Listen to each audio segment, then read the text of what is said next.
Estão bem? Muito boa noite a todos. Faz tempo que a gente não se vê, hein? Rapaz do céu, tô com saudade de vocês já. Graças a Deus a gente pôde matar um pouquinho dessa saudade no fim de semana, que foi muito bom, muito abençoado. Hoje eu estou falando de outro território já, hein? Eu estou falando de um lugar mais quente. Olha eu de camiseta, ó. O Alex deve estar com manga longa, hein, Alex? Tá com frio, hein, meu? Aí, ó, tá calor também. É só a Sarina que tá com frio lá ainda, rapaz. Diz que hoje tava quente de dia, mas se esfriando à noite. Aqui não, aqui continua quente. Ela já vai contar pra nós como é que tá lá. Mas hoje eu tô falando da casa da minha tia em Sorocaba, então tô em outra conexão e em outro ambiente, tá um pouquinho mais, tem um pouquinho mais de reverb na minha fala, mas dá pra gente se virar. Olha lá, Sarina. Sarina, tá frio ou tá calor? Conta pra gente.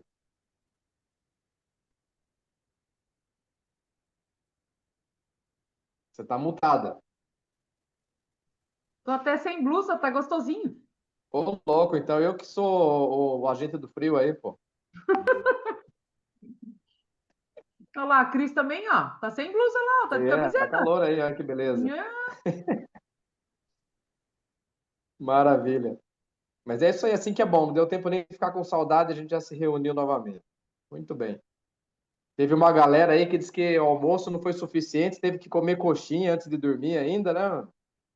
Que coisa de louco, Fa- cara. E pensa que é coxinha Falaram isso pequenininha, aí. né? Não, é umas coxinhas desse tamanho, assim, ó. E Falaram teve isso aí, gente não que foi? repetiu ainda. Viu? Boa noite. Eu e o Juliano e a Thaís, nós queríamos trazer a janta para jantar no carro. E a Sarina, É verdade. Mas disse que levaram só fruta. mas nem comemos. Nós queríamos comida. Tem que ter levado aquele frango. Eu queria ver abrir o frango no carro, aquela coisa de louco. Ah,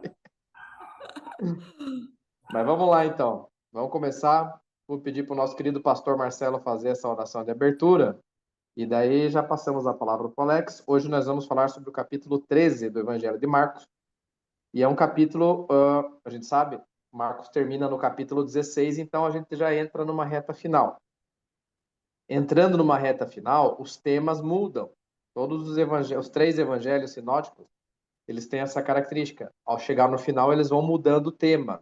E aqui o tema já começa a ficar um pouco mais falando de futuro.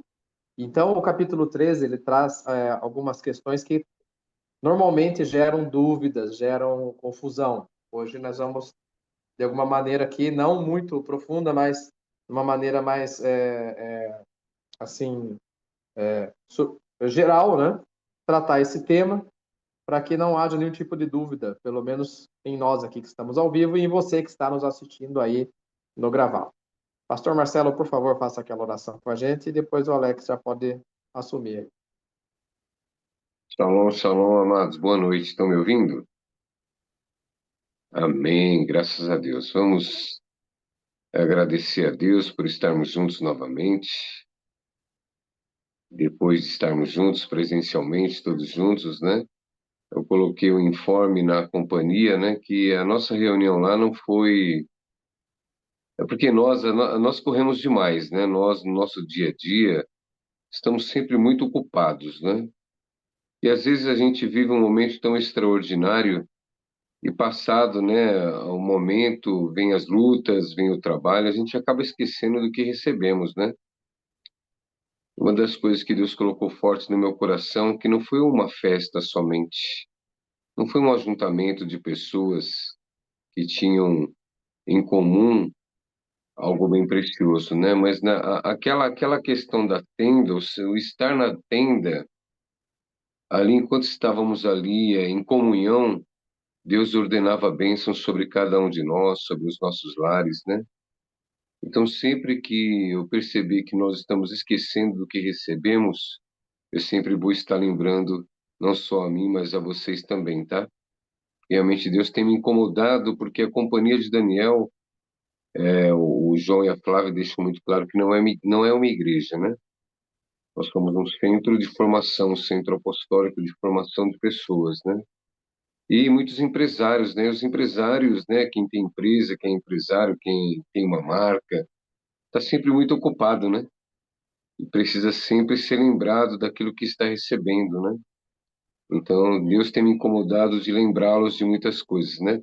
Tanto do mês de Tisrei, né? Quanto da festa que nós passamos. A gente vai colher o que recebemos ao longo dos tempos para frente aí, tá? A gente vai estar recebendo aí o que recebemos, vai estar recebendo de Deus o que nós fizemos lá em tabernáculos, a gente vai estar recebendo ao longo dos dias, tá? Ao longo a gente vai estar recebendo.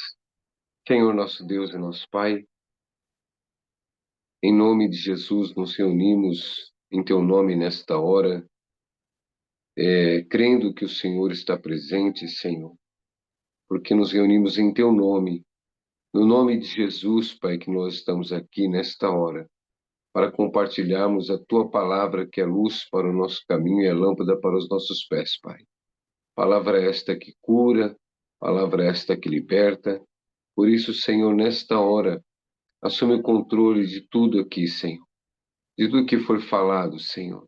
Tudo aquilo que for compartilhado. Que o Senhor assuma o controle, Pai. Que o Senhor receba louvores e adoração enquanto estivermos, Senhor Deus, compartilhando a Tua palavra, Senhor. Nós declaramos que Tu és santo e que a Tua santidade enche as nossas vidas, Pai. Pedimos perdão pelos nossos pecados, Senhor. E pedimos a Ti, Senhor, por nós e pela nossa família, pelos nossos irmãos, por esse Brasil, pelo nosso governo. Pedimos a Ti, Senhor Deus, que coloque o Brasil num patamar de crescimento, Senhor, e coloca, Senhor Deus, pessoas justas, Senhor, no governo desse país, Senhor. Porque quando o justo governa, o Teu povo tem paz. Por isso, Senhor, nós colocamos o Brasil diante do Teu altar, que nós estamos aqui, Senhor. Sofremos todas as decisões erradas que o governo tomar. Por isso nós queremos pedir que o governo presente seja influenciado pelo Teu Espírito Santo. Que o governo presente, Senhor Deus, seja auxiliado por anjos que sigam as instruções do Senhor, Pai. Assim nós oramos agradecidos, Pai. Em nome de Jesus, amém. E graças a Deus. Obrigado. Amém. Então vamos lá, pessoal. E só um comentário aqui, né? A música ali do pastor Marcelo, quem não escutou, sobre Tisrei, eu recomendo, viu? Escutei aqui umas 3 vezes seguidas aqui, e assim eu vou continuar escutando. Muito boa. Parabéns, pastor Marcelo. Eu vou compartilhar aqui a minha tela, pessoal.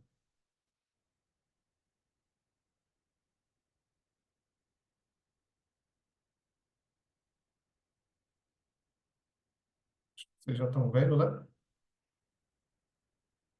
Beleza.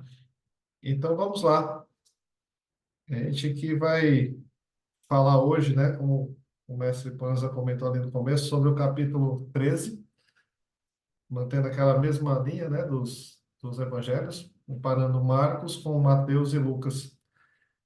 E aqui, hoje a gente vai falar sobre sete narrativas, né, a destruição do templo, os sinais dos tempos, perseguições futuras, a grande tribulação, a vinda do Filho do Homem, a lição da figueira e o dia e a hora desconhecidos.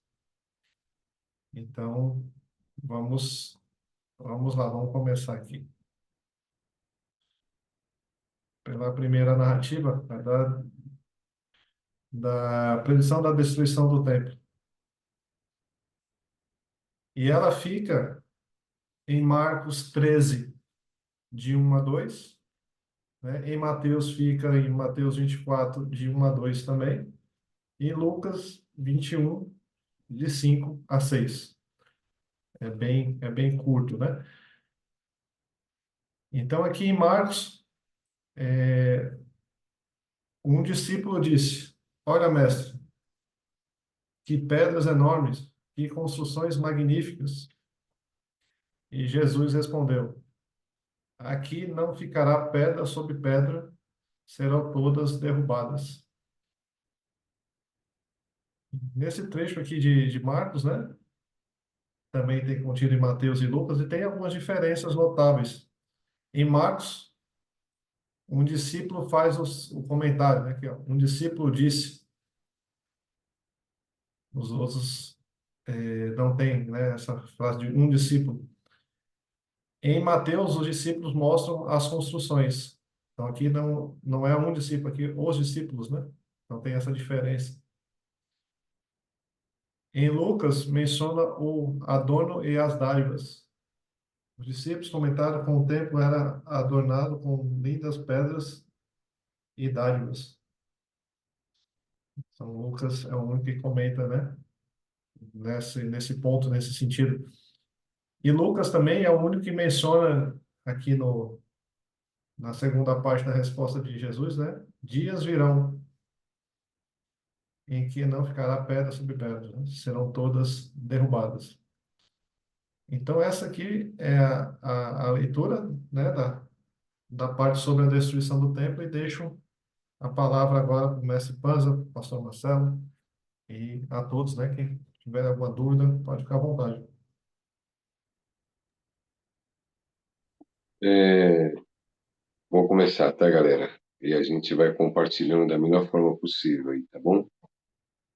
Queridos, até eu ter envolvimento com a companhia de Daniel, a minha visão sobre as coisas futuras era que tudo fosse acontecer realmente no futuro, né? Tudo, né? A nossa visão escatológica, vamos dizer assim, sobre os acontecimentos bíblicos, era que tudo fosse acontecer lá para as bandas do Apocalipse, né? Quando nós passamos a entender a escatologia, né? A preterista, acho que é preterista parcial que fala, Panza, preterista parcial? Isso. A partir daí eu comecei a ter uma outra visão sobre as coisas relacionadas ao futuro. Por exemplo, quando ele fala assim que não ficará pedra sobre pedra que não seja derrubada, literalmente isso já aconteceu, né? Isso já aconteceu, tanto que entre as pedras, né, entre as pedras da construção do templo, eles utilizavam, eu não sei se era prata ou o que que era, ou era um material que deveria ser usado para a guerra. E quando estava no meio da guerra, os soldados tiravam as pedras, todas as pedras foram tiradas uma de cima da outra, para eles pegarem o produto que estava no meio, né, tentando calafetar elas, para poder usar na guerra. Então, na verdade, essa palavra não ficará pedra sobre pedra, realmente não ficou pedra sobre pedra, porque todos eles tiraram o material para ser usado na guerra, né? Então, para nós, para mim em particular, né, não sei se todos compartilham da mesma visão escatológica preterista parcial, tá bom? Porque muitas das coisas que vamos ver daqui para frente em Marcos, muitas das coisas já aconteceram e algumas acontecerão no futuro, né, em Apocalipse citado, né? E quando ele fala, quando estas coisas acontecerão, né, as pessoas perguntam para ele, mas quando estas coisas acontecerão? Jesus deixa muito bem claro, nesta geração é que acontecerão estas coisas. Isso quer dizer o quê? Que já aconteceu. Isso já aconteceu, tá bom? A minha contribuição com relação a esse ponto seria assim. Se eu estiver um pouquinho equivocado, vocês me ajudem aí, tá?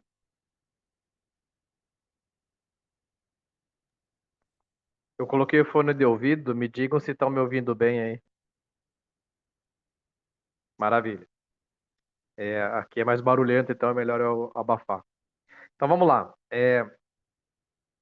Esse tema, como eu falei no começo, ele é um tema bem abrangente e ele é um tema que gera muita dúvida. E hoje nós vamos tratar apenas do que está no capítulo 13 de Marcos, consequentemente em Mateus 24 e Lucas 21. O que isso quer dizer? Que nós não vamos tratar o Apocalipse do apóstolo João, e não vamos tratar, por exemplo, os temas apocalípticos no Antigo Testamento, como, por exemplo, que tem no livro de Daniel. Então, hoje nós vamos falar excepcionalmente sobre as profecias de Jesus. Então, gravem essa frase, eu até coloquei no grupo hoje de manhã, porque esse é o foco, profecias de Jesus, acerca do fim, né? Acerca do fim dos tempos. Então, o pastor Marcelo já deu uma boa introdução, já nos dando uma orientação geral. Quando a gente fala de Apocalipse, quando a gente fala de fim dos tempos, não existe uma única forma de pensar. Não existe. Existem pelo menos aí 5 maneiras de entender os fins dos tempos. E isso gera muita dúvida, gera muita especulação, gera muito debate. E eu vou dizer, não existe assim um tipo de unanimidade. Então, como o pastor Marcelo falou no começo, nós seguimos uma orientação, nós seguimos uma linha. Qual é essa linha que a gente segue? É a mesma linha que o apóstolo Coraiola segue. Então, os nossos apóstolos, João e Flávio, eles seguem a mesma linha de direção que o apóstolo Coraiola traz. Então, um texto importante para a gente conhecer é um livro do Luiz Henrique Schmidt, que é chamado Escatologia Apostólica. Esse livro, se eu não me engano, tem para vender tanto no site do apóstolo Coraiola como no site da Companhia de Daniel. É importante a gente conhecer. Eu não recomendo para quem está começando a entender a Bíblia se aventurar nesse assunto agora, vai gerar muita confusão. É como se a gente estivesse tentando fazer a cobertura da casa sem ter feito o alicerce. Não vai dar bom.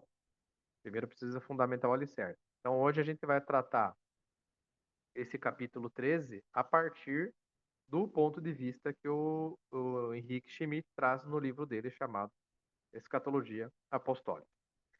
Tendo dito isso, acho que é importante agora a gente ler pelo menos do versículo 3 até o 13 e fazendo comentários pontuais, porque depois, a hora que a gente chegar no versículo 27, aí eu vou fazer um comentário um pouco maior.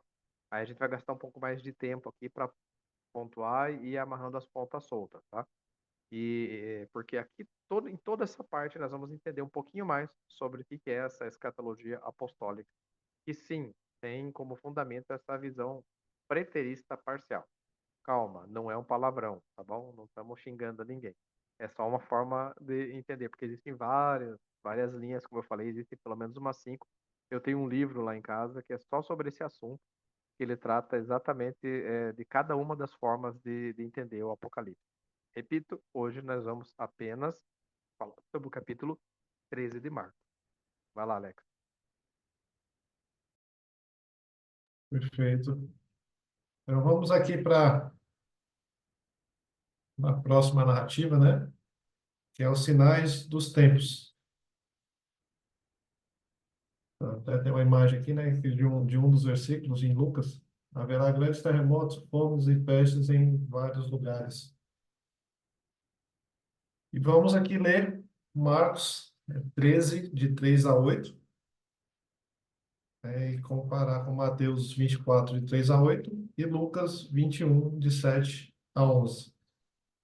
Então, vamos lá para Marcos. Pedro, Tiago, João e André perguntaram em particular: quando acontecerão essas coisas?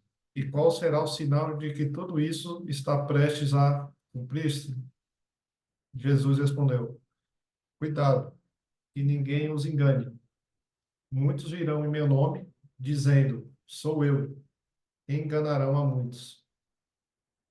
Quando ouvirem falar de guerras e rumores de guerras, não tenham medo. É necessário que tais coisas aconteçam, mas ainda não é o fim. Nação se levantará contra nação e reino contra reino. Haverá terremotos em vários lugares e também fomes. Estas coisas são o início das dores. Então, aqui a gente leva até o 8, né, versículo 8 de Marcos. E aqui tem algumas também diferenças, né, notáveis entre os 3 evangelhos. Marcos, ele menciona os 4 discípulos lá no começo, né? Pedro, Tiago, João e André, né? Os demais não tem a citação dos 4, né? Os discípulos perguntaram, aqui especifica, né? Apenas Mateus menciona a tua vinda e o fim dos tempos. Apenas Mateus adiciona essa frase, né? Os discípulos perguntaram: quando acontecerão essas coisas e qual será o sinal da tua vinda e do fim dos tempos? Diferente aqui, né? A frase em si. Já Lucas é bem parecido, né? Com Marcos. Lucas acrescenta: o tempo está próximo e não o sigam. Aqui, né, na resposta de Jesus, ele adiciona aqui, ó: cuidado para não serem enganados, pois muitos virão em meu nome, dizendo sou eu, e o tempo está próximo, não o sigam. Né? Que a gente tinha lido em Marcos, e enganarão a muitos, né? Aqui já ele muda um pouco, né? Lucas também é o único que menciona pestes e grandes sinais provenientes do céu. Aqui no final, né? Nação se levantará contra nação e reino contra reino. Haverá grandes terremotos, fomes e pestes em vários lugares. Né? Então, ele foi o único que colocou essas palavras. E acontecimentos terríveis e grandes sinais provenientes do céu. Esse daqui apenas Lucas que adicionou, né? Essas frases. Então, aqui é a leitura, né? Até o versículo 8, né? Que fala sobre os sinais dos tempos. Agora deixo a palavra, né, para o pastor Marcelo. O senhor Juliano quiser comentar um pouquinho, né? Que ele falou que vai comentar um pouco mais à frente de uma forma mais ampla. Podem ficar à vontade.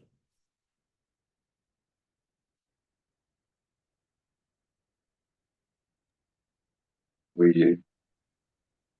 Então, queridos, a gente vive dias muito difíceis aqui na Terra, né? A Bíblia mesmo fala que os dias são maus, né? Os dias não são bons, né? E basta cada dia o seu mal, né? A gente fica pensando nos males de amanhã, a gente vai acumular males e vamos ficar num maus lençóis. Essa é a grande verdade, né? O que tem para resolver hoje, resolve hoje. As coisas de amanhã, Deus proverá, não é? Dívidas tem para pagar amanhã? Tem para pagar amanhã.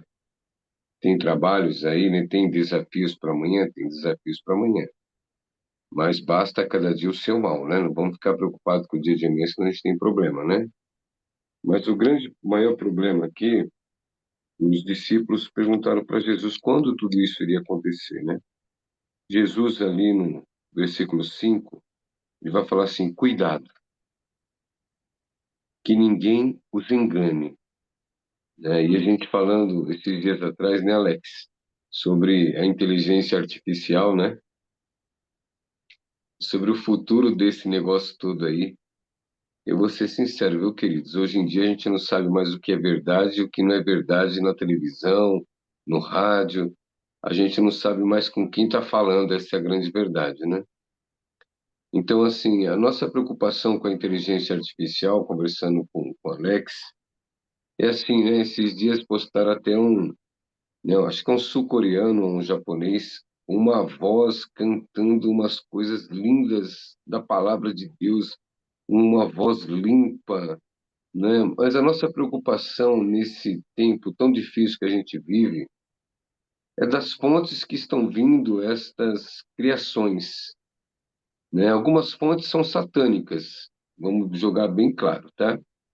Então, assim, algumas coisas são satânicas. Daqui um pouquinho nós vamos estar nos prostrando diante de um cantor deste que não tem nada de Deus, é um satanista que está, né, sendo usado para enganar o povo.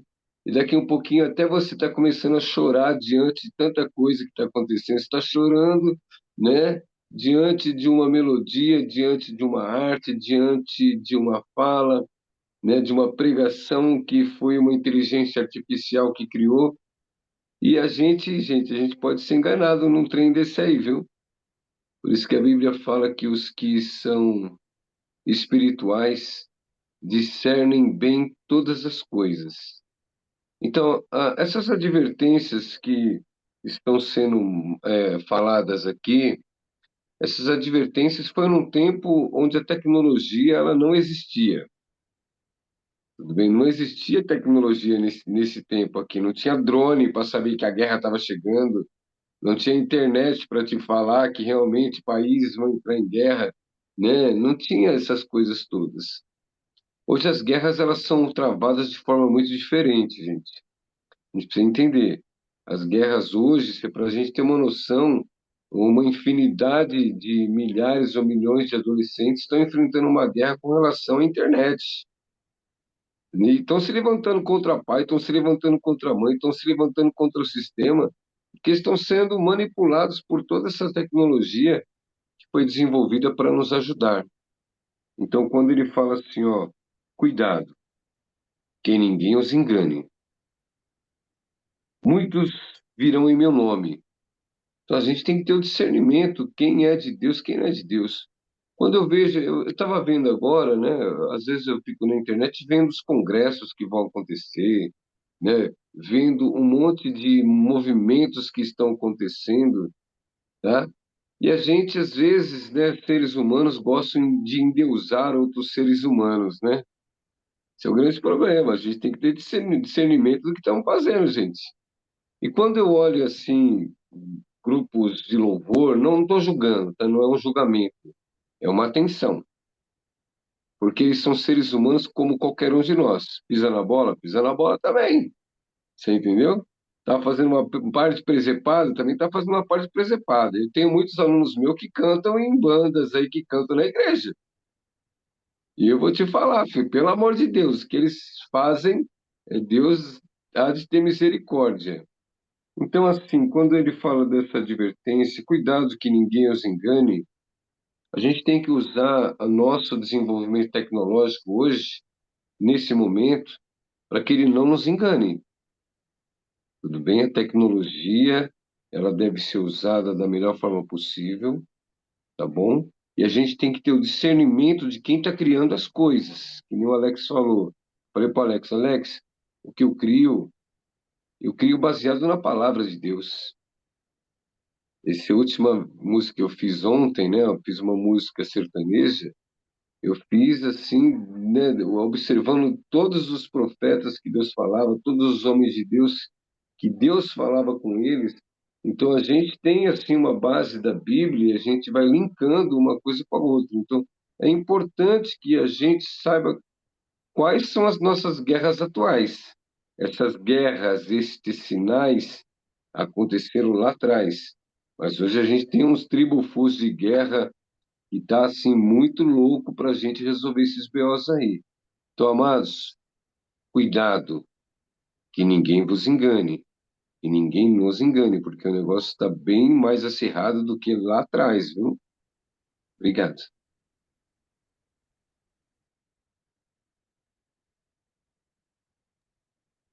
Perfeito. Acho que a gente pode ir, assim, pontuando a cada grupo, né, de texto. Aqui, o importante existe um alerta. Muitos virão em meu nome dizendo, sou eu, e enganarão a muitos. Então, é aquela velha história. Cuidado para não fazer parte da manada. A manada não pensa, ela vai no embalo, né? Então, quem tem esse ministério, né, de mestre, tem uma preocupação.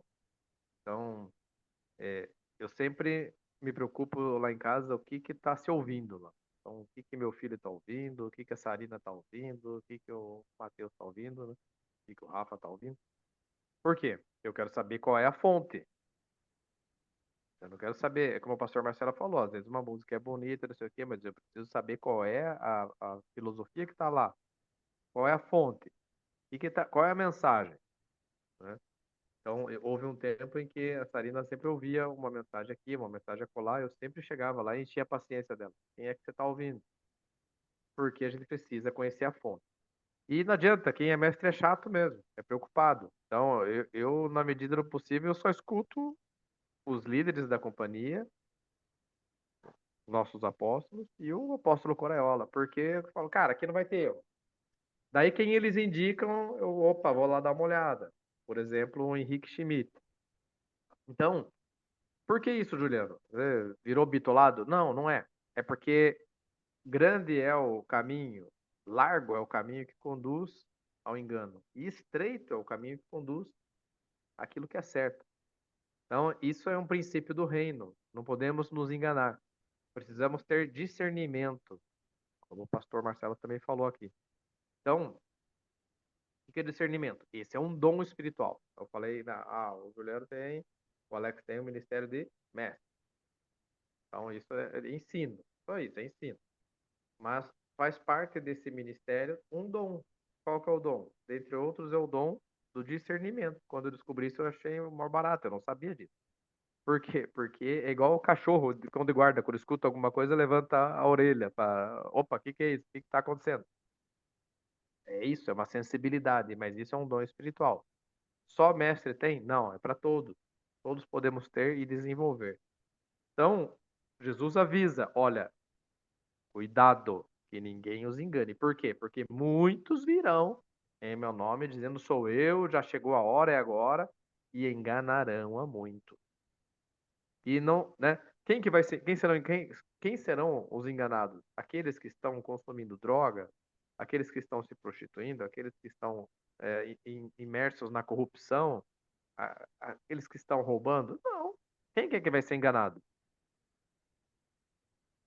São aqueles que estão querendo seguir a luz. São aqueles que estão querendo andar no caminho. Então, nós somos os alvos, não os perdidos. Os perdidos já estão perdidos. As trevas não gastam muita energia com eles. Já estão, às vezes eles fazem pior do que as trevas. Agora, os que estão salvos, eles são alvo. Vamos lembrar disso, salvo igual a alvo. Então, precisamos nos precaver. Acho que por enquanto é isso, senão vou entrar no assunto da próxima fase. Perfeito, mestre. Estou até falando esses pontos, né, da discernimento e chato, né? Eu imagino que o pessoal lá dos grupos, né, que eu participo, quando manda uma notícia, eu vou investigar se aquela notícia é verdadeira e mando para a pessoa a notícia verdadeira. Né? Tem muita gente que até pararam de mandar notícia que via que tudo era falso. Né? Tudo não, a maioria, né?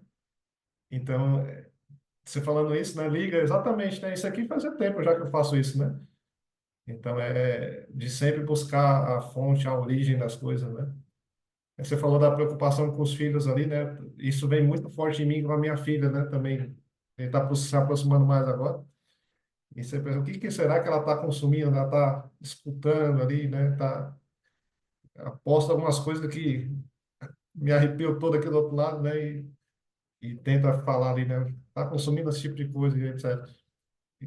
Você falando ali, Panza, eu ia estar falando com particular ali depois contigo, mas estou falando logo aqui para todos, né? Mas isso aí realmente bate muito ali. Casa muito, né? Perfeito. Então vamos lá, pessoal. Vamos continuar aqui o próximo narrativa, que é as perseguições futuras. Né? Está em Marcos 13, de 9 a 13. Então, né, Marcos 13, de 9 a 13, Mateus 24, de 9 a 14, e Lucas 21, de 12 a 19. Então vamos lá em Marcos, né? Fiquem atentos, pois vocês serão entregues aos tribunais e serão açoitados nas sinagogas. Por minha causa, vocês serão levados à presença de governadores e reis, como testemunho a eles. E é necessário que antes do evangelho seja pregado a todas as nações. E é necessário que antes o evangelho seja pregado a todas as nações. O irmão trairá seu próprio irmão, entregando-o à morte. E o mesmo fará o pai a seu filho. Filhos se rebelarão contra seus pais e os matarão.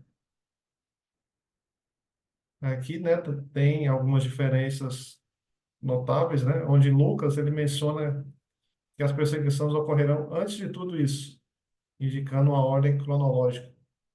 Então aqui o Lucas começa, né? Mas antes de tudo isso, prenderão e perseguirão vocês. Aí depois continua, né? Então, entrega as sinagogas. Então, Lucas menciona essa questão de antes de tudo, né? Apenas Mateus menciona a questão do esfriamento do amor e o surgimento de falsos profetas, né? Aqui nesse versículo mais ao meio.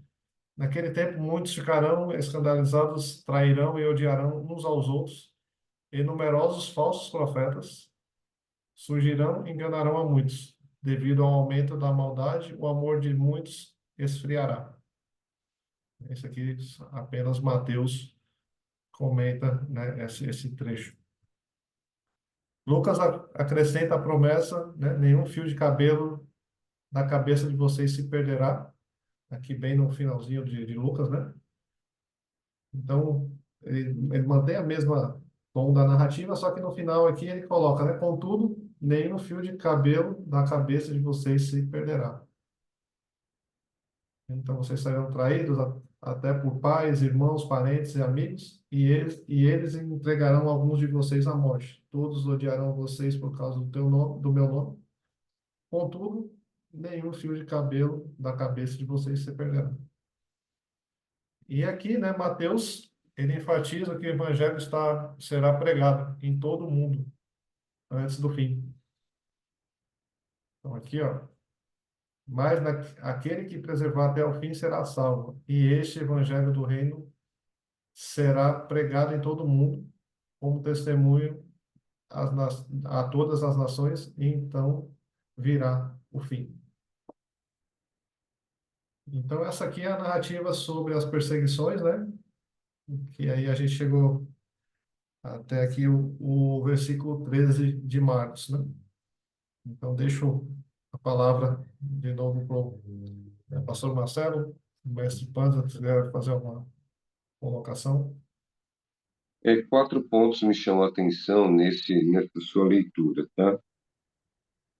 Das perseguições, a gente sabe que realmente o povo do passado sofreu muito diferente do que nós sofremos.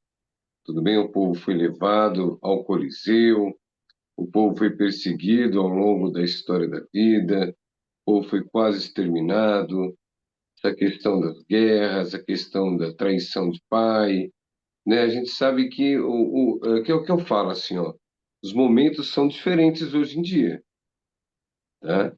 Tudo que os nossos irmãos do passado passaram, nós passamos hoje de uma forma muito diferente. A nossa guerra hoje ela é travada de outra forma. É o que eu falo, né?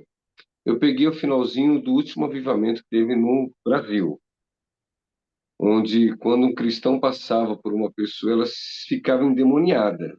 Você não precisava nem abrir a boca. Era tanta unção nesse momento que as pessoas, elas assim, se endemoniavam só de passar por nós, o povo de Deus. Hoje em dia, não, gente. Hoje em dia, para você descobrir que uma pessoa está endemoniada, cara, você precisa ter um discernimento espiritual cibernético do céu. Porque realmente está difícil saber quem é quem hoje em dia. Hoje em dia está difícil saber quem é quem, né? Inclusive com relação à questão de gêneros, né? Você não sabe quem é quem mais, tudo bem? Tá? A gente não sabe quem é mais quem.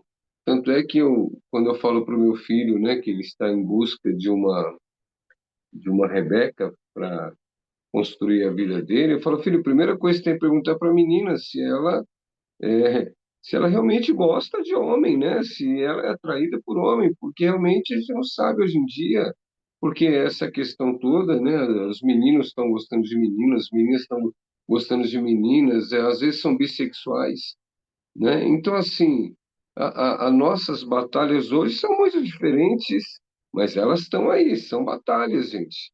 São batalhas espirituais da mesma forma que eram batalhas espirituais no passado.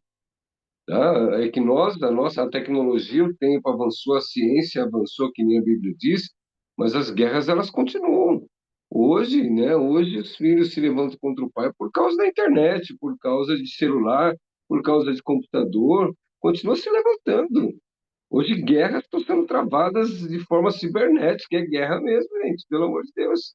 É aquele submundo da internet que, graças a Deus, a gente não tem acesso, mas as coisas macabras que acontecem, a gente tem ouvido falar das coisas macabras que acontecem na internet, né? Nessa plataforma mais para baixo, desse nível que nós acessamos, né?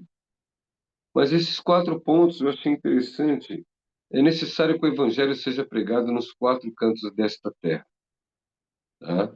Agora, eu passo uma pergunta para vocês. Será que o evangelho já não chegou nos 4 cantos desta terra? Né? Será, com tanta tecnologia, será que algum povo tradicional, seja ele indígena, seja ele, né, os inuites, seja eles quem forem, será que não tiveram acesso à palavra ainda? Né? É uma interrogação, né? É interessante assim, né? Quando nós não soubermos o que falar, então desde aquele tempo a Bíblia fala aqui nesses versículos que a gente não deveria se preocupar, eles não deveriam se preocupar com o que haveriam de falar, porque o Espírito Santo colocaria, né? Ele fala assim: quando vocês forem colocados diante das autoridades, né? Quando vocês estiverem diante do tribunal, não se preocupe com o que vocês vão de falar, porque o Espírito Santo vai colocar, né, a palavra na sua boca. Então, em dados momentos, isso é para nós hoje em dia, queridos. Às vezes nós não temos argumentos humanos para argumentar qualquer tipo de questão, mas o Espírito Santo nos trará revelação. O Espírito Santo vai colocar. O Espírito Santo, ele conhece todas as situações e tudo que a gente vai passar. E uma outra questão aí é a questão do aquele que perseverar até o final, né? Então, assim, amados, a nossa luta hoje, ela é muito diferente, tá? Que nem quando alguém colocou, a nossa batalha hoje, a gente batalha na mente, é uma batalha constante, né? Por exemplo, eu estava na escola ontem, e assim, adolescente é uma coisa que só Deus para entender, né? Realmente o adolescente nem ele mesmo se entende, né? E eu estava tomando conta de uma sala, porque essa semana é semana é semana das crianças, né? Mas aquele que é adolescente quer ser criança também, é uma coisa impressionante, né? Faz tanta coisa que não é mais de criança e e quer ser criança ainda, né?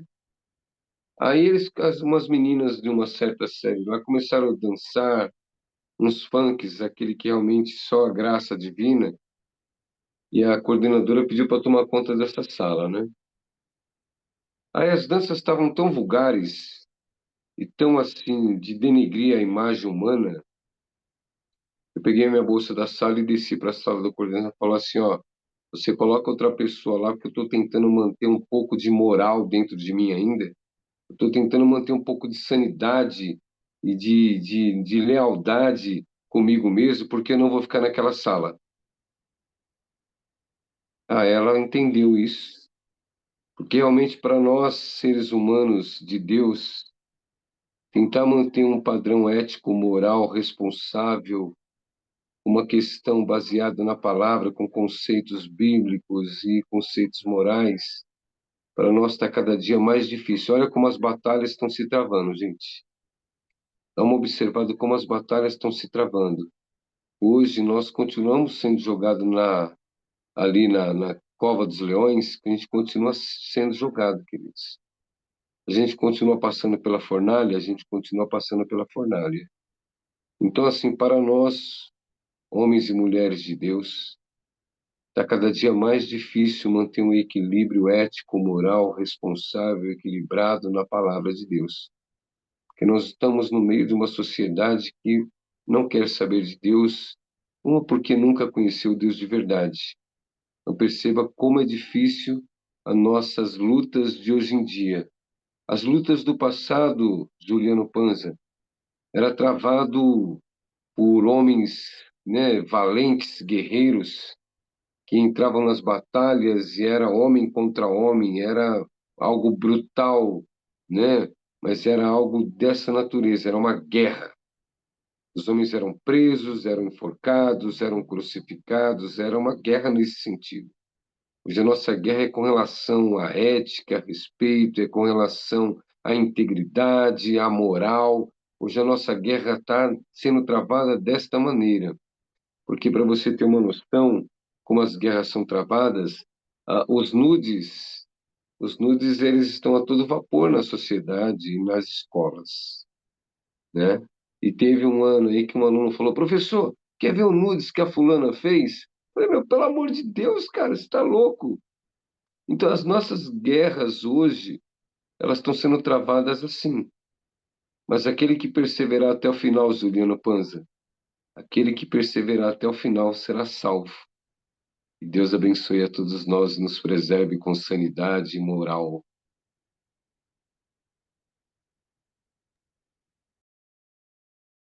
Amém. Eu quero só pontuar aqui o versículo 11, né, que o pastor Marcelo citou. Ele diz, né, quando vos levarem e vos entregarem, não vos preocupeis com o que é vez de dizer. Mas o que vos for concedido naquela hora, isso falai.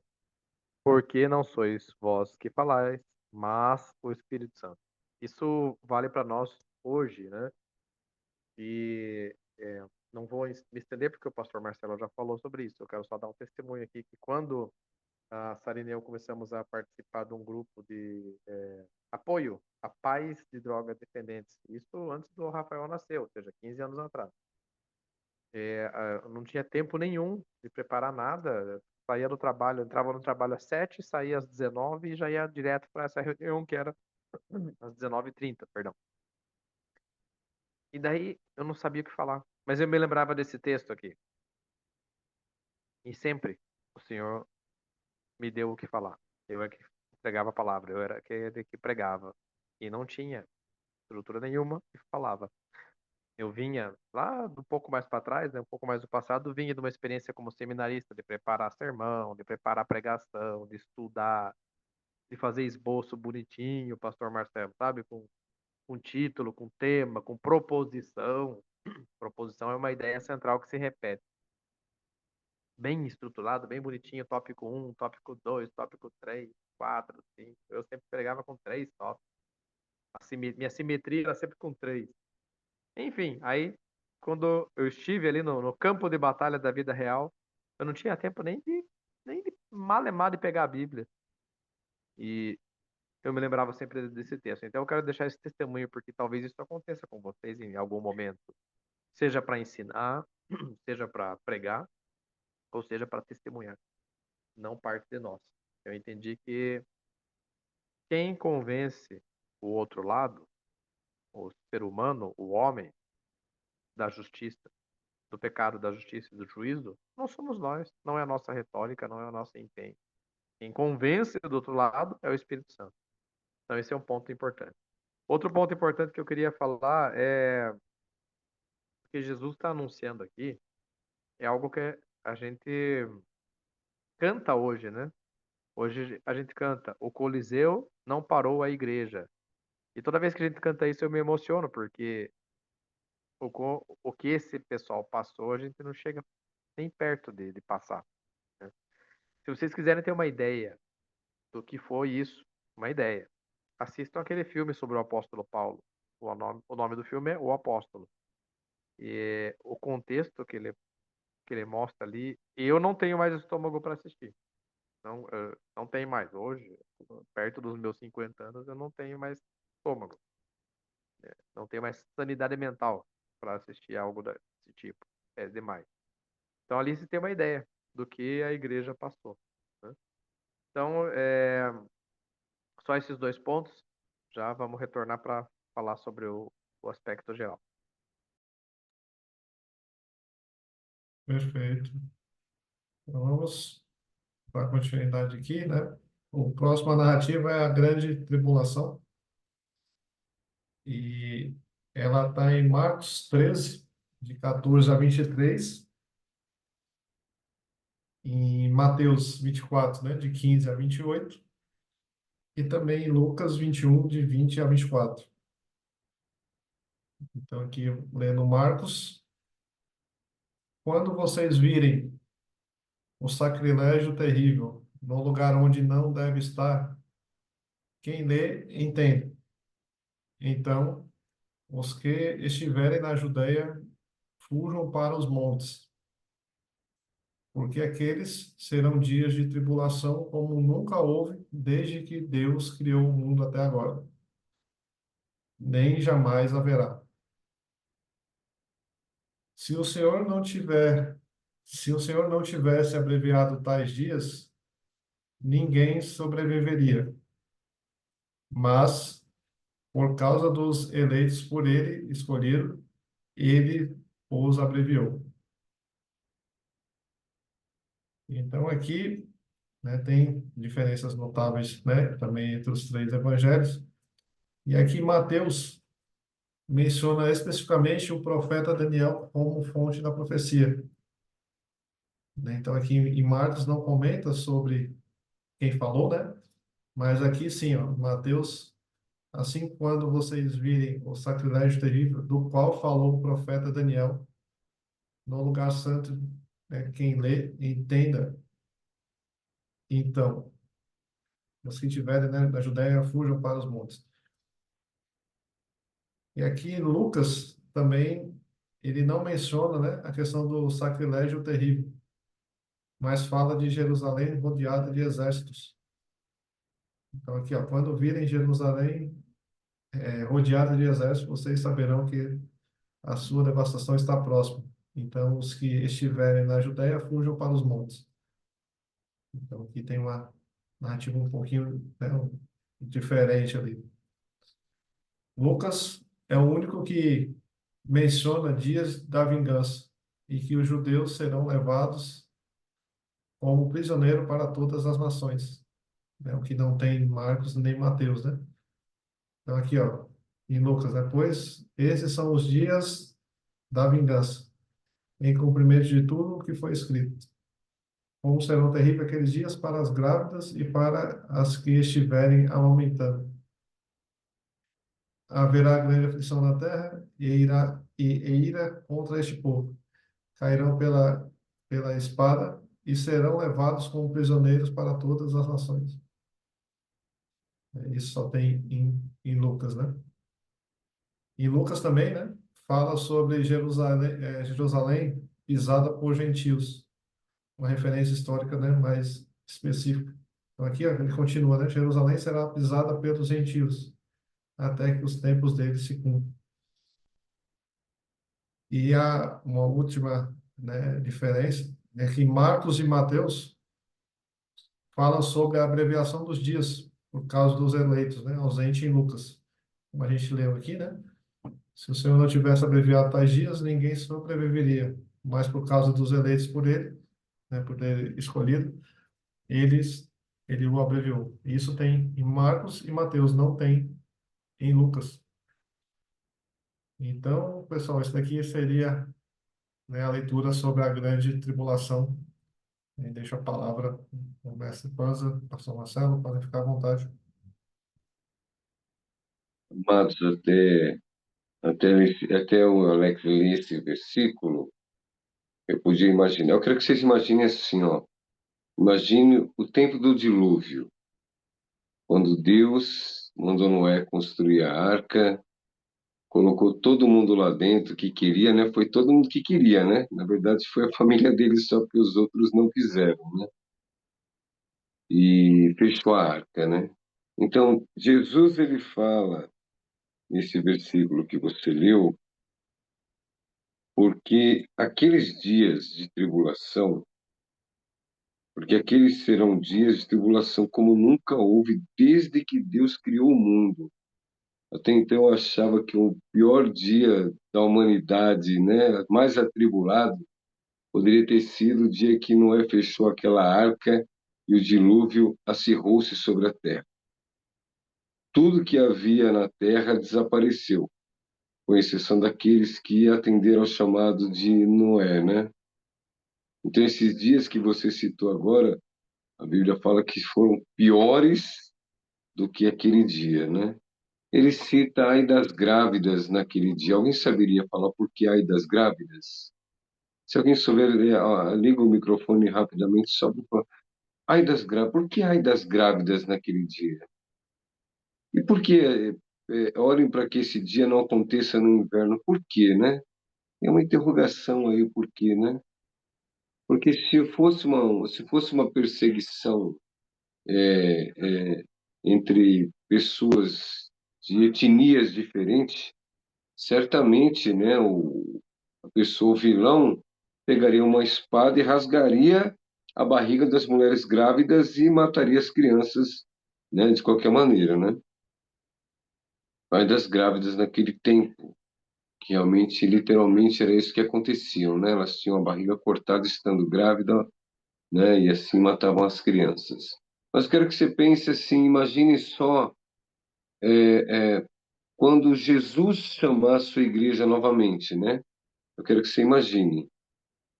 Imagine quando chegar o dia das trombetas tocarem e Jesus chamar o seu povo do alto, né?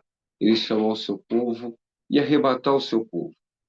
Você imagina uma mulher grávida nesse momento, né? Imagina uma mulher que não quis conserto, né, com Deus, que teve todas as oportunidades de aceitar Jesus como Senhor e ela não o fez, né? E de acordo com a Bíblia, quando Jesus chamar, ele vai tirar o seu povo desta terra e esse povo no ar vai ser transformado o corpo corruptível no corpo incorruptível para ter acesso à glória de Deus. Agora, e as grávidas nesse momento? As grávidas que não quiseram nada com Deus, tiveram as oportunidades, todas as possíveis que você possa imaginar. O que vai acontecer com as grávidas? De acordo com o que nós aprendemos, amados, as mulheres grávidas que não quiseram absolutamente nada com Deus, as crianças, literalmente, elas sairão do seu ventre, elas desaparecerão do seu ventre, o ventre murchará, e as crianças, cujo reino é das crianças, as crianças serão levadas para Deus. Agora, você imagina a tribulação que essa mulher vai passar, que talvez estava esperando os seus 8, quase 9 meses, estava quase a ponto de dar à luz. O que vai acontecer com essas crianças, né? Então, essa passagem que o Alex leu, né, me dá dois pensamentos assim bem, né, talvez bem diferentes. Uma nesse momento aqui das prisões, né, de muçulmanos e cristãos, né, e judeus, que não se consegue conversar essa turma aí, que literalmente mata um ao outro, estando grávido ou não, e nessa possibilidade do arrebatamento. As crianças serão tiradas do ventre das mães, porque das crianças é o reino de Deus. Eu não sei se eu coloquei uma interrogação na cabeça de vocês, mas é mais ou menos isso aí, tá? Obrigado.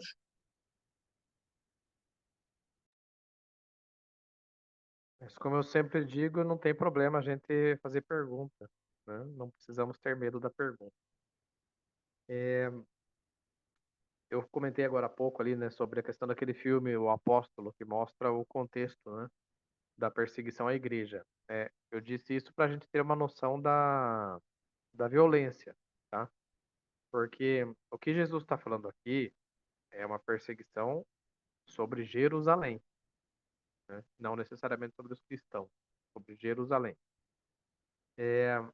Então, eu gostaria de compartilhar minha tela, Alex, para a gente gastar um tempinho agora para tratar o tema com um pouquinho mais de zoom, um pouquinho mais de lupa. E aí acho que vai ser bacana a gente ler em conjunto.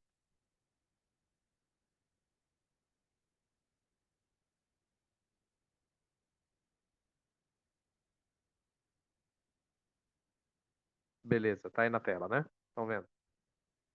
Show. Então, como eu falei, existe um livro base que ele sintetiza boa parte do entendimento desse assunto, conforme a Companhia de Daniel acredita, conforme a liderança, né, a cobertura espiritual da Companhia de Daniel, que é o apóstolo Coraiola, entende também. Então, ambos se baseiam nesse livro aqui, do Luiz Henrique Schmidt, que é chamado Escatologia Apostólica. Ele propõe uma interpretação da escatologia bíblica, defendendo a tese de que a visão de fim dos tempos ensinada por Jesus e vivida pela igreja primitiva era fundamentalmente otimista e já teve grande parte de suas profecias cumpridas. Então, muita gente olha para esse discurso de Jesus no capítulo 13 e pensa que está se falando do porvir, ainda vai acontecer. E muitos que entendem da forma, pensando no futuro, pregam isso, pregam, e aí acabam confundindo, né, a igreja e gerando uma expectativa que ela tem um fundamento equivocado. Por isso que eu sempre digo, precisamos saber o fundamento. Não adianta pensar no telhado antes de pensar na base. O fundamento precisa ser muito claro. Então, eu vou falar rapidamente aqui sobre a tese central, para vocês não dormirem, tá? Rapidamente, para ninguém dormir. Então, a primeira, a tese central. Preterismo parcial e pós-milenismo. Não se preocupem, não vamos tratar isso hoje, não vamos explicar. Isso aqui é assunto um pouquinho mais complexo e precisaria de bastante tempo em cima disso, mas aqui a gente já tem uma noção. Qual é a estrada que nós estamos caminhando? Essa estrada aqui, ó, preterismo parcial e pós-milenismo. A tese central do livro é baseada em uma abordagem preterista, parcial e pós-milenista. O que é o preterismo parcial? O autor argumenta que a maioria das profecias escatológicas do Novo Testamento, especialmente as contidas no sermão profético de Jesus, nos textos que nós estamos lendo, e no livro de Apocalipse, já se cumpriram no primeiro século, culminando principalmente na destruição de Jerusalém e do templo em 70 depois de Cristo. Então, essa visão se opõe ao futurismo, que crê que a maioria dessas profecias ainda se cumprirá em um futuro distante. O termo parcial indica que o autor ainda crê em eventos futuros. Quais eventos futuros? Como a segunda vinda de Cristo, a segunda vinda física de Cristo, que o pastor Marcelo acabou de citar, e a ressurreição dos mortos. Pós-milenismo. A obra adota uma perspectiva pós-milenista que sustenta que o reino de Deus está sendo estabelecido. Preste atenção nisso. Sustenta que o reino de Deus está sendo estabelecido e avançando progressivamente na terra. Através de quem? Da eclésia, da igreja. E que o milênio, que é o período de 1000 anos, é uma era simbólica de triunfo do evangelho que precede a segunda vinda de Cristo. Então, assim, você já deve ter ouvido muita gente falando: ah, a igreja será arrebatada. Ah, eu não vejo a hora que venha o arrebatamento da igreja. Outros falando assim: o milênio será um período de 1000 anos em que Jesus vai reinar na terra com a igreja. Qual que é o problema desse ponto de vista? E eu não vou entrar em detalhes, eu vou falar mais de forma filosófica, assim, no sentido, qual é a essência disso, qual é a filosofia dos que imaginam assim, dos que imaginam não, perdão, dos que acreditam dessa forma. Ah, a igreja vai ser arrebatada porque a terra é má, a igreja vai ser arrebatada porque esse mundo jaz no maligno. Esse é o problema do fundamento. É uma escatologia, como diz o apóstolo Coraiola, uma escatologia derrotista, porque nesse ponto de vista a igreja vai perder para o diabo. Já perdeu. A terra está entregue na mão dele, o mundo jaz no maligno. Entende? Então, essa forma de entendimento, ela é um problema, porque não é isso que o evangelho prega. O evangelho prega: venha a nós o teu reino, seja feita a tua vontade. Salmo 46:10 diz que as nações verão que o Senhor é o Senhor. É aqui, ó, é na terra, pô. Então, a forma que nós estamos olhando agora aqui, que é esse preterismo parcial, ele é uma forma otimista de enxergar a vida na terra. Então, se eu puder resumir tudo que eu estou falando aqui, seria isso. O entendimento de que essas coisas já aconteceram, ele é fundamentalmente otimista, porque entende que a igreja vive na terra apesar das aflições, para implantar o reino de Deus. Implantar o reino de Deus através da eclésia, através de mim e através de você. Por isso que a companhia de Daniel fala tanto em ser governante. O que está escrito lá na nossa fachada do prédio da companhia? Nós vimos agora, domingo, né? Você é um governante, nós somos um governante. E o governante, ele faz o quê? Ele apanha, ele só toma cacetada, ele só perde, ele é um derrotado? Não. Ele luta, a hora ganha, a hora ela perde, mas a hora ganha. Ele está aqui para implantar o reino, está aqui para implantar uma cultura, está aqui para implantar um reino espiritual. Então, olhando para tudo isso que os versículos 14 a 23 estão falando, nós entendemos que isso já aconteceu. E se vocês repararam lá no slide que o Alex trouxe, tinha até uma representação ali, né, do sofrimento em cima do povo, tanto dos cristãos como dos de Jerusalém, e falou ali também sobre a destruição de Jerusalém no ano de 70 depois de Cristo. Então, esse é o foco do que Jesus estava apontando ali. A destruição da cidade, da soberania de Jerusalém, da identidade de Jerusalém, e ao derrubar o templo, que, diga-se de passagem, nunca mais até hoje foi construído, ao se derrubar o templo, se derrubou a identidade, atingiu o judeu na essência do coração. E o termo histórico para se referir ao que aconteceu ali foi dispersão. A partir desse momento, os judeus foram dispersos por todo o mundo, porque eles perderam o berço, eles perderam o lugar deles como nação. Só foram voltar na história recente.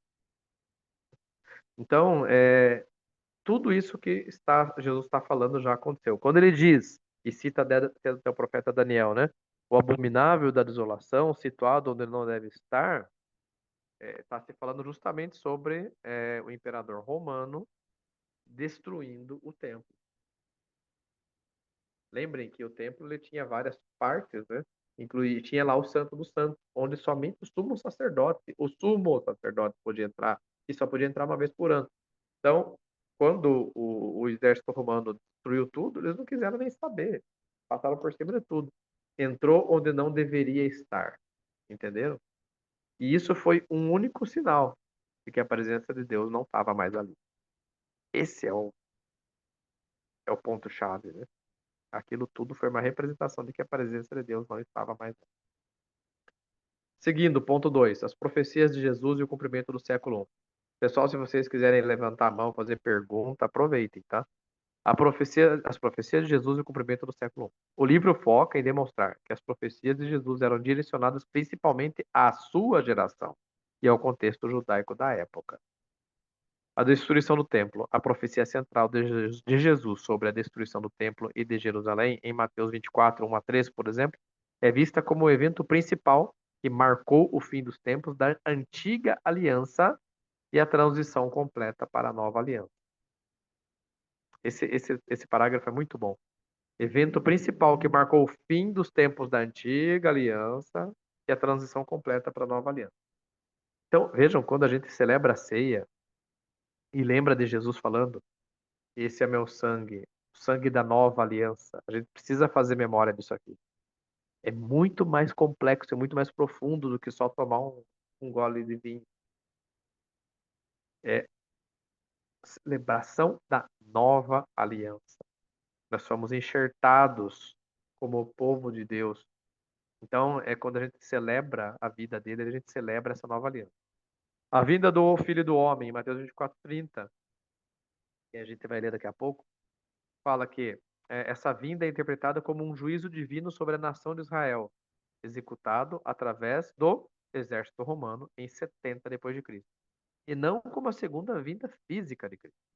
O autor usa a linguagem profética do Antigo Testamento, onde vir nas nuvens frequentemente simboliza o juízo de Deus sobre uma nação. Por exemplo, Isaías 19:11. Então, lembra que eu falei aqui que eu não vou entrar em muitos detalhes, né? Eu só vou dar uma palhinha aqui, que é o seguinte. A Bíblia é cheia de gêneros literários. Então, por acaso, me formei em letras, né? Veja que coisa. Fiz teologia e fiz letras. Está tudo relacionado. Eu amo demais o texto bíblico, então, coisa... Nossa, eu amo. Então, a Bíblia ela é riquíssima em gêneros literários, desde os textos mais antigos até os textos do apóstolo Paulo. Fantástico. E muitos desses gêneros, eles tinham características específicas. O gênero apocalíptico é um. Por isso que existe apocalíptica no Antigo Testamento e no Novo Testamento. Então, e esses gêneros apocalípticos, eles tinham palavras específicas e expressões específicas. Então, é importante a gente ter isso em mente, tá? Não vou entrar no detalhe, só foi uma palhinha. Esta geração em Mateus 24, 34 ou Marcos 13, 30. Eu vou ler Marcos 13, 30, não precisam olhar, só escutem. Em verdade vos digo que não passará esta geração sem que tudo isso aconteça. Esse, esse versículo 30 do capítulo 13 de Marcos, ele é o pivô, tá? Ele é fundamental para o entendimento da profecia de Jesus. Ele foi claro, não passará essa geração. Daí, quando a gente vai estudar outras formas de entender, os caras faziam um exercício aqui que é uma coisa de louco. Não, é que geração aqui está se referindo a tantos séculos, a tanto tempo, tal. Cara, é uma judiação com o texto bíblico que eu vou te falar. Forçam a barra. Esta geração era a geração que estava ali ouvindo, né? Se a gente for ver a cronologia dos apóstolos, até 70 já estavam todos mortos, já tinham sido todos martirizados. Exceto João, que estava lá na ilha de Patmos, mas provavelmente morreu aí por essa época. Então, de fato, a geração ali não passou até que essas coisas acontecessem. Então, isso reforça a interpretação de que os eventos profetizados se cumpriram no tempo de vida dos seus ouvintes originais. 3. Otimismo escatológico e o reino de Deus. Um dos pontos mais importantes dessa escatologia apostólica é a sua visão otimista sobre o futuro da igreja e do mundo. Só um parêntese, eu estou falando escatologia aqui, mas não estou explicando, né? Escatologia é uma palavra que tem origem no grego, que quer dizer escatos. Escatos, últimas coisas. E logia é estudo, né? Então, escatologia é estudo das últimas coisas, tá? Escatologia, estudo das últimas coisas. Reino em expansão. Ao contrário da visão pessimista, que prevê um mundo cada vez pior, e uma igreja cada vez mais fraca antes da volta de Cristo, a escatologia, presente no livro de Schmidt, defende que o reino de Deus já foi estabelecido, começou lá quando Jesus foi batizado, e está em constante expansão, influenciando positivamente todas as esferas da sociedade. Então, não é uma igreja derrotada, não é uma igreja derrotista, é uma igreja vitoriosa, é uma escatologia triunfante, que já começou, mais ou menos assim, já, mas ainda não. Quer dizer, nós já estamos vivendo, mas não estamos vivendo a plenitude. O pastor Marcelo citou um exemplo aqui do último avivamento que ele presenciou, né? Então, isso são nuances do reino de Deus. O que nós vivemos hoje são nuances do reino de Deus. Já começou, mas ainda não está na sua plenitude. Vitória da igreja. A igreja não está fadada à derrota, mas sim à vitória e ao cumprimento da grande comissão, né? Que é ir de pregar o evangelho a toda criatura, aquele que for, aquele que crer será salvo, quem não crer será condenado e assim por diante. Preparando o mundo para o retorno de Cristo. Como que é preparar o mundo para o retorno de Cristo? É sim pregar o evangelho a todas as nações. É curioso, né? O pastor Marcelo fez a pergunta, né? Será que com toda a tecnologia e com tudo que a gente tem de recurso hoje, será que de fato todas as nações do mundo já ouviram? É, é uma questão controversa. Mas no meu ponto de vista, não. A gente viu aí o exemplo, né, aqui, caseiro, né? O apóstolo João Cobal e o pastor Juliano Correia foram lá para o Maranhão. E olha a realidade que eles encontraram lá, né? Com a irmã, que eu esqueci o nome dela, a irmã do Eita Glória. Ela vive lá uma realidade em que a maior parte das pessoas lá não ouviram o evangelho. Ah, eles ouviram pregação de religião. O evangelho não. Então, meu ponto de vista, irmã Balbina, isso aí. Preparar o mundo para o retorno de Cristo é sim levar o evangelho a toda criatura, mas não é religião, é o evangelho. E isso é bem diferente. Não é pregar placa de igreja, é pregar o evangelho. Então, é uma questão controversa. No meu entendimento, não estamos nem perto de finalizar isso ainda. Restauração de verdade. O livro se alinha com a chamada nova reforma apostólica, que é o que a gente vive na companhia de Daniel, né? A plenitude dos 5 ministérios, as 7 esferas da sociedade, assim por diante, buscando restaurar verdades que teriam sido perdidas ou distorcidas ao longo da história, especialmente a visão otimista e vitoriosa do reino. em essência, pessoal, gravem isso, visão otimista e vitoriosa do reino, tá bom? Nossa, hoje a aula foi muito complexa, eu não entendi muita coisa. Grava só isso. Visão otimista e vitoriosa do reino. O que Jesus falou ali já aconteceu, e a igreja hoje ela vive para governar, ela vive para implantar o reino de Deus na terra. Não é uma igreja derrotada, é uma igreja vitoriosa. Sobre o autor, o Luiz Henrique Schmidt, né? Ele é pastor, teólogo, autor, foco no ensino sobre o reino de Deus, sobre o profético da Nova Aliança e escatologia apostólica. É o fundador da Escola de Ensino e Treinamento Profético, tem se dedicado a promover essa escatologia no meio cristão. Tá? Então, os próximos versículos que nós vamos ler, eles vão falar agora sim da vinda do Filho do Homem e uma exortação à vigilância na última etapa. Agora, com esse entendimento de que essas coisas aqui, essa destruição que ele citou, essa perseguição, filho entregando pai, pai entregando filho, isso já aconteceu lá no passado, agora a gente vai entender de forma um pouco mais clara o que vem a seguir. Aí o Alex pode, por favor, fazer o compartilhamento da tela dele. Perfeito, eu vou compartilhar aqui.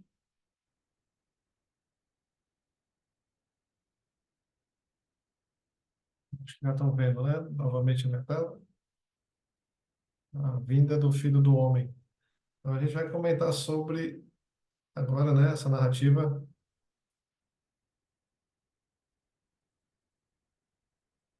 que ela está em Marcos 13, de 24 a 27, Mateus 24, de 29 a 31, e Lucas 21, de 25 a 28. Então, vamos ler Marcos, né? Mas naqueles dias, após aquela tribulação, o sol escurecerá e a lua não dará a luz. As estrelas cairão do céu e os poderes celestes serão abalados. Então se verá o Filho do Homem vindo das nuvens com grande poder e glória. E ele enviará os seus anjos e reunirá os seus eleitos dos quatro ventos, dos confins da terra até os confins do céu. E aqui a gente também encontra, né, as diferenças notáveis. Mateus, ele menciona o sinal do Filho do Homem e que todas as nações se lamentarão. Ele comenta aqui, ó. Então aparecerá no céu o sinal do Filho do Homem e todas as nações da terra se lamentarão e verão o Filho do Homem vindo nas nuvens do céu com poder e grande glória. Então, aqui em Mateus tem uma fala mais ampla, né? Aqui está mais resumida, aqui já está um pouco mais amplo. Mateus acrescenta o grande som de trombeta ao envio dos anjos. Então, aqui ele adiciona, né? Mateus adiciona. Ele enviará os seus anjos com um grande som de trombeta, e esses reunirão os seus eleitos dos quatro ventos, de uma a outra extremidade dos céus. Né? O mesmo contexto, né, de que Marcos comentou, só que ele adicionou um grande som de trombeta.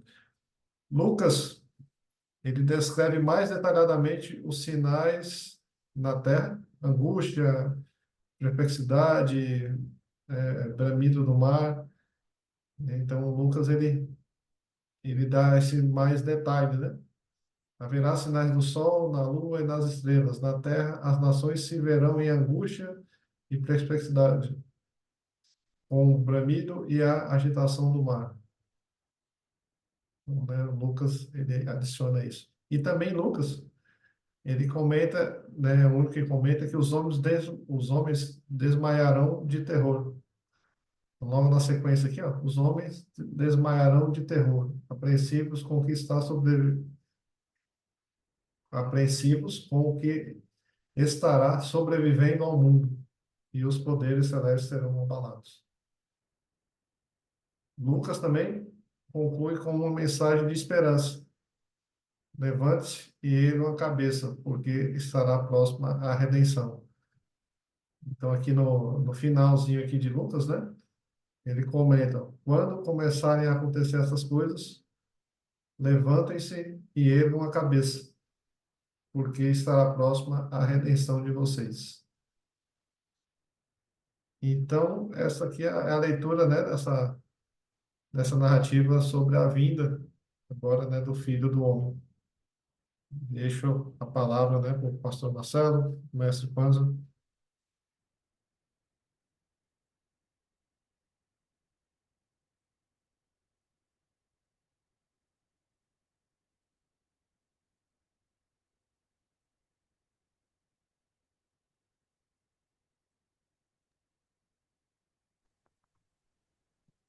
Importante a gente lembrar que o Evangelho então, de Lucas foi escrito por Lucas e o livro de Atos foi escrito por Lucas também. Quando a gente começa a ler o livro de Atos, a gente vê a narrativa de Jesus sendo, né, levado ao céu, da ascensão de Jesus ao céu. E daí ali Lucas relata que tem uns anjos que, na verdade, o pessoal fala, são dois homens vestidos de branco, mas o entendimento ali é de anjo, que falam: o que que vocês estão olhando aí, pessoal? Esse mesmo Jesus que vocês estão vendo subir, ele virá da mesma forma como ele subiu. Então, aqui ele cita isso. Então, Lucas já tinha isso em mente. Quando ele escreve o Evangelho, ele já sabia, né, todo o conteúdo de Atos também. Então, aqui ele também escreve isso, né, sobre a vinda de Jesus, a segunda vinda dele, né, nas nuvens. Então, com relação a isso aqui, sim, haverá uma segunda vinda de Jesus. Sim, essa vinda será tomada por grande abalos nas forças da natureza. Sim, essa vinda será da forma como eles estão descrevendo aqui, será nas nuvens. Mas aí você fala assim, ok, Jesus vai vir aonde? Ah, vai vir na Palestina, né? Pode ser, faria sentido. Mas daí só o pessoal de lá vai ver? Será que a gente no Brasil não vai ver daí, pô? Vai ter um telão do céu pra gente ver. Entendem? Então, as coisas espirituais se discernem espiritualmente. A segunda vinda de Jesus, ainda que seja uma vinda física com o corpo glorificado, ela é um evento espiritual. Ela não é um evento só geográfico. Se for geográfico, nós vamos perder, estando aqui no Brasil. Aí nós vamos ter que ter uma baita de uma excursão para Israel para assistir, mas daí já aconteceu, pô. A gente teria que saber com antecedência e ninguém sabe a data nem a hora. Ninguém sabe, Jesus nos ensina isso. Nem os anjos no céu sabem, somente o Pai sabe. Então, é um evento espiritual. Isso gera muita confusão na galera. Pensam que vai ser um evento físico. Não é. É uma confusão tal qual os discípulos e os apóstolos tinham quando Jesus veio. Eles achavam que Jesus estava vindo para instituir um reino humano, né? Não era, um reino espiritual. Então, a vinda de Jesus, ela é uma vinda com o corpo glorificado, mas é um evento espiritual. Entende? Então, por isso que eu falo, não tenho medo da pergunta, tá? Tenho medo das respostas prontas. Então, se é um evento que vai vir, Jesus vai vir aonde? Vai vir no Brasil? Com décadas de governo do PT, ele vai vir no Brasil? Ai, Jesus, não sei se ele vem não, hein? Vai vir aonde? Vai pro Japão? Com tanta idolatria que tem lá, ele vai aonde? Vai pra Europa? Onde está o, o, o racionalismo está tomando conta já há gerações e quase se não tem comunidades de fé na Europa? Aonde que ele vai vir, né? Então, vai vir na Palestina? Essa é uma pergunta, pô, a gente tem que fazer. Então, se ele vem de forma física, é só quem está lá vai ver? Não, é um evento espiritual, tá bom? A gente precisa entender dessa forma. E, eu acho que é isso. Pastor Marcelo, quer comentar alguma coisa? Maravilha. Então, eu vou esperar o Alex fazer a leitura do último ponto ali, porque a parte mais importante é a que vem agora. Perfeito, mestre. Então vamos lá falar sobre a lição da figueira. A lição da figueira, ela está em Marcos 13, de 28 a 31, Mateus 24, de 32 a 35, e Lucas 21, de 29 a 33. Então vamos lá, vamos ler Marcos, né? 13, de 28 a 31. Então diz assim: aprendam a lição da figueira. Quando seus ramos se renovam e suas folhas começam a brotar, vocês sabem que o verão está próximo. Assim também, quando virem essas coisas acontecendo, saibam que ele está próximo, às portas. Eu lhes asseguro que não passará essa geração até que todas essas coisas aconteçam. O céu e a terra passarão, mas as minhas palavras jamais passarão. Então aqui vamos para as diferenças notáveis, né? Lucas, ele menciona a figueira e todas as árvores, enquanto Marcos e Mateus mencionam apenas figueira. Né? Aqui ó, é onde eu destaquei figueira. Marcos e Mateus, eles falam figueira. E Lucas, observe a figueira e todas as árvores. Comenta ali algo a mais, né? Figueira e todas as árvores. Mateus acrescenta a palavra todas em quando virem todas essas coisas. Aqui, ó. Assim também, quando virem todas essas coisas, saibam que ele está próximo às portas. Então, ele adiciona a palavra todas aqui. Lucas substitui ele está próximo por o reino de Deus está próximo. Então, aqui, tanto em Marcos e Mateus, né, ele comenta que ele, ó, saibam que ele está próximo. Já em Lucas, assim também, quando virem essas coisas acontecendo, saibam que o reino de Deus está próximo. Lucas apresenta a ilustração como uma parábola formal, e eles contou essa parábola de uma forma mais formal. E uma conclusão, ela, né, sobre a permanência das palavras de Jesus, é idêntica nos três evangelhos. Então, esses últimos versículos aqui, né? Esse último versículo, ele é igual em todos os três evangelhos, né? Então, essa é a leitura da lição da figueira, né? Deixo a palavra para o mestre Panza, pastor Marcelo, para ficar à vontade. Mas, mais uma vez eu chamo a atenção de nós com relação às correrias do dia a dia, não é? Sei que a Sarina tem aí as crianças, corre para cima e para baixo, que essa criançada se preocupa, é comida, é escola, é tanta coisa, né, acontecendo. Eu sei que às vezes a gente acaba se distraindo com muitas coisas, muitos deveres e afazeres. Eu sei, mas uma coisa é certa, pessoal, tá? A gente está aqui só de passagem, a gente não está aqui para ficar aqui, a gente está aqui só de passagem e a casa da gente, no que for possível, vamos deixar a casa arrumada, tá bom?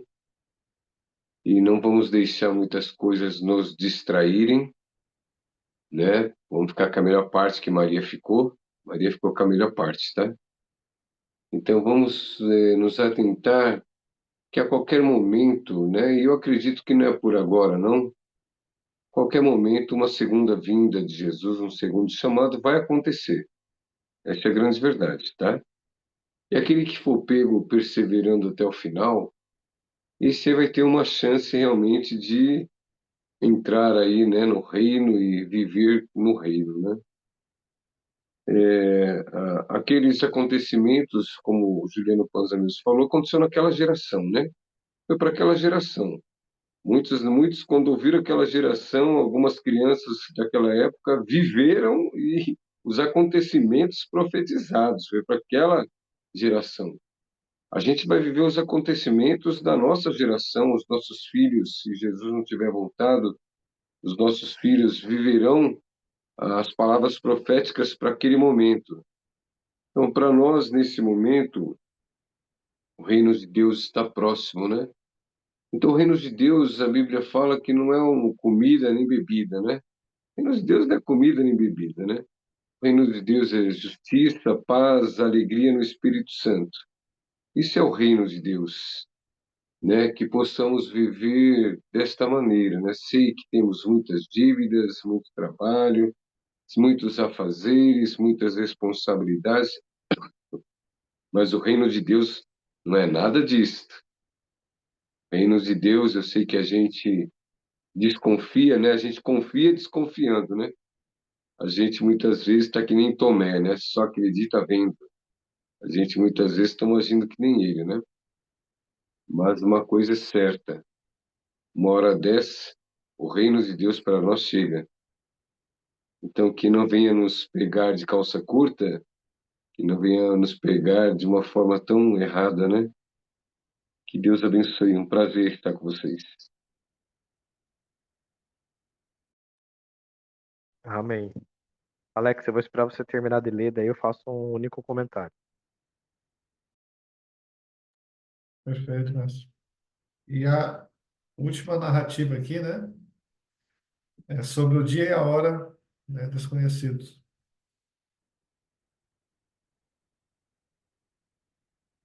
E essa narrativa ela está em Marcos 13, de 32 a 37, e também Mateus, né, 24, de 36 a 51, e Lucas 21, de 34 a 38.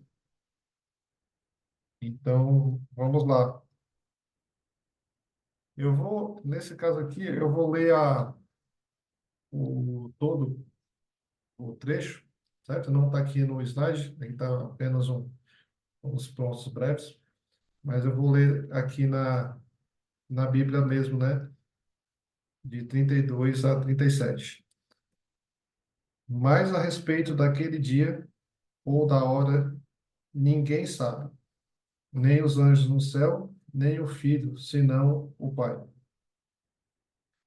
Estejam de sobreaviso e vigiem, porque vocês não sabem quando será o tempo. É como um homem que, ausentando-se do país,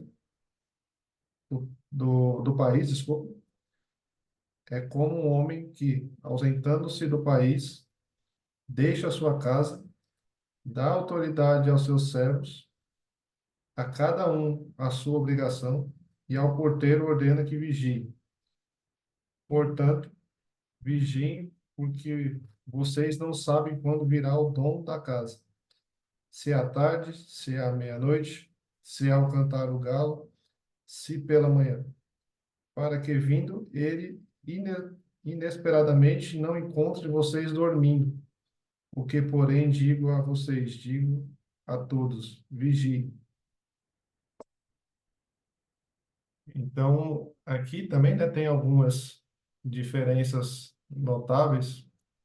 Marcos e Mateus afirmam que nem o filho sabe a hora, né, o dia e a hora.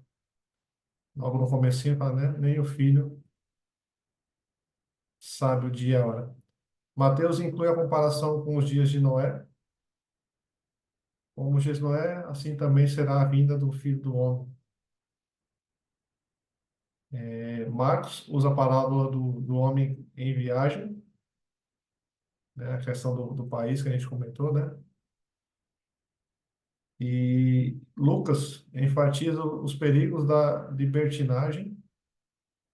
Então aqui Lucas ele começa ali, tenha cuidado para que os seus corações não fiquem sobrecarregados com libertinagem, embriaguez e ansiedades dessa vida. Até a apóstola Flávia comentou alguma coisa de ansiedade, né? No grupo. Se eu não me engano, foi hoje ou foi ontem. Lucas também, né, conclui com Jesus ensinando no templo e passando as noites no Monte das Oliveiras. Jesus passava o dia ensinando no templo, né, e ao entardecer saía para passar a noite no monte chamado das Oliveiras. Então, essa é a leitura, né, dessa última narrativa aqui do capítulo 13 de Marcos. E deixo agora a palavra com o mestre Panza, pastor Marcelo, fica à vontade.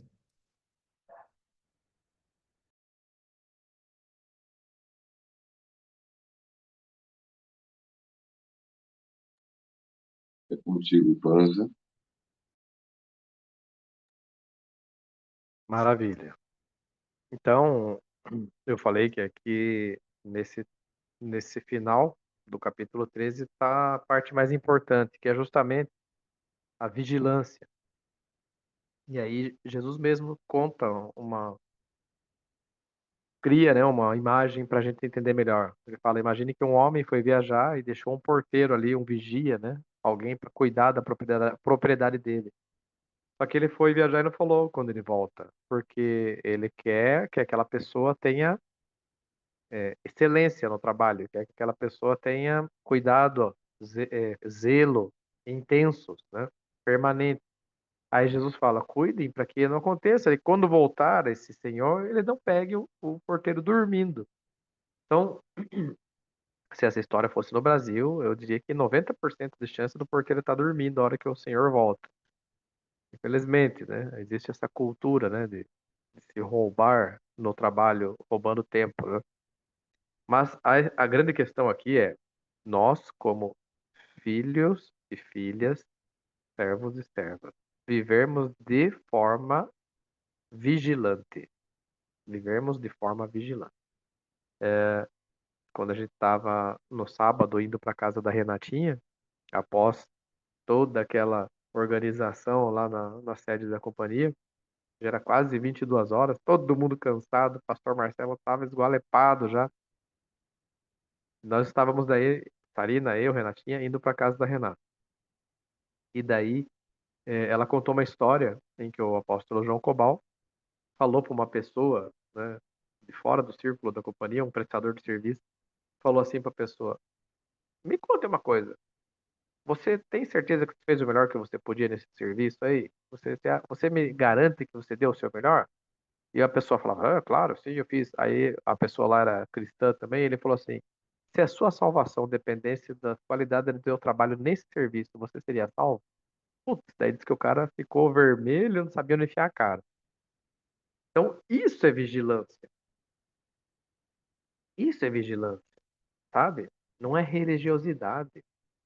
Não é ser uma coisa aqui enquanto vocês me veem e ser outra coisa lá no quarto em secreto, né? Isso andar, caminhar em vigilância. E vejam que não é aquela vigilância tem aqui, vou entregar a idade, né? Não é aquela vigilância da velha da praça que ficava na janela só cuidando da vida dos outros, né? Para quem assistia a Praça é Nossa, né, Pastor Marcelo? Para quem é da nossa idade, cabelo e barba branca, a Praça é Nossa. Putz, essa é velha. Vi uma galera entregando ouro aí, ó. Tem aqueles que assistiram, mas não querem admitir. Cuidava a vida dos outros. Não, eu tenho que cuidar de mim. É uma vigilância que não é daqui para fora, é daqui para dentro, né? Jesus nos ensina que os olhos são a lâmpada do corpo, né? Ele ilumina para dentro. Eu preciso fazer uma vigilância interna, é daqui para dentro. Então é assim que eu preciso caminhar. Se hoje, eu não vou nem falar assim, se o senhor voltar hoje, mas se a minha luz se apagar hoje,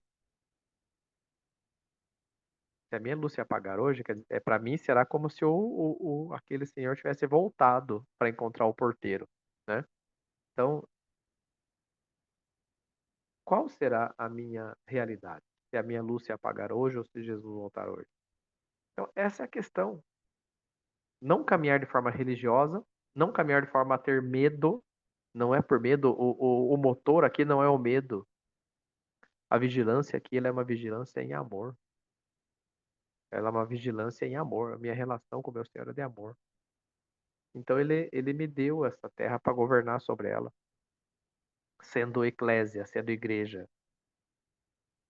Eu estava fora da aliança e agora eu estou fazendo parte da nova aliança. E dentro dessa nova aliança, Eu me lembro de Gênesis 1, 25, 26, né?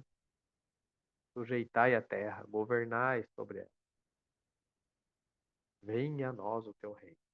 Então, quando eu estou trabalhando, eu preciso estar implantando o reino de Deus e vigiando. Quando eu estou cuidando da minha esposa, quando eu estou cuidando dos meus filhos, da minha família, eu preciso fazer isso, fazendo o meu melhor e fazendo de forma vigilante. Quando eu estou aqui fazendo uma entrega com vocês, quando nós estamos lá no prédio da companhia montando as estruturas lá, como a gente fez esse fim de semana, eu preciso entender que eu estou fazendo isso de forma vigilante. Uma coisa curiosa, os homens ali fizeram vários trajetos ali da frente da companhia até o fundo da quadra para levar o lixo numa caçamba lá, né? Várias vezes, várias vezes. É fazer isso de forma vigilante, né? Fazendo com o coração, fazendo isso, entendendo o propósito de servir que estava ali, quando estavam varrendo a sala, quando estavam as irmãs fazendo a refeição, quando estavam organizando tudo. Enfim, estou dando um exemplo aqui que está fresco na nossa cabeça, né? Isso é ser vigilante. Não é por medo, é por amor. É sabendo que, cara, eu tenho um papel aqui. Eu não sou mais um. Eu tenho um papel aqui. Então, acho que é uma forma bacana da gente finalizar, né, com o que Jesus fala no versículo 37. O que, porém, vos digo, digo a todos, vigiai. A vida com vigilância. É isso, meus amados. Alex, tem mais alguma coisa para complementar? Não, não, mestre, da minha parte aqui também era isso.